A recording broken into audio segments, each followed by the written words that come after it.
படம் நல்லா இருக்கு. ஆனா, அந்த படம் பார்த்தீங்கன்னா, பெரிய ஹீரோ நடிச்சதுனால அந்த படம் ஓடாம இருந்திருக்கும். ஏன்னா, அதுக்கு முன்னாடி இந்த ஹீரோக்கள் பல மாஸான படங்கள் பண்ணிட்டு, டக்குனு இந்த மாரி படம் பண்ணும்போது நம்ம ஏத்துக்க மாட்டோம். அந்த மாரி நடிகர் ரஜினிகாந்த் ஸ்ரீ ராகவேந்திரா என்ற படத்த 100வது படமா கொடுத்தாருங்க. ஆனா, அந்த படம் ஓடல. ஏன்னா, அதுக்கு முன்னாடி அவர் பல மாஸான படங்கள் நெற்றிக்கண், 3 முகம், நல்லவனுக்கு நல்லவன், நான் சிகப்பு மனிதன் இதெல்லாம் பண்ணதுனால இந்த படம் ஏத்துக்கல. விஜய் அதே மாரி தான் உதயா படம் பண்ணாங்க. அந்த படம் சரியா போல. ஏன்னா அதுக்கு முன்னாடி அவரு திருமலை, பத்ரி, பகவதி, தமிழன் இந்த மாரி ஒரு தரமான கமர்ஷியல் படம் குடுத்துட்டு டக்குனு சைலண்டான மூவி குடுக்கும்போது ஏத்துக்க முடியல. தனுஷ் அதே மாரி தான் தங்கமகன் குடுத்தாரு.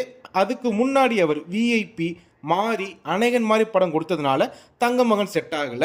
அஜித் குமார் அதே மாரி நேர்கொண்ட பார்வை நல்ல படம் தாங்க. நல்ல மெசேஜ் போன படம் தான். ஆனா இவருக்கு பார்த்தீங்கன்னா, மாசான படங்கள் வீரம், வேதாளம், விஸ்வாச படம் பண்ணதுனால ஏத்துக்க முடியல. இதெல்லாம் டக்குனு தோணுச்சு பட்டுன்னு சொல்லிட்டேங்க.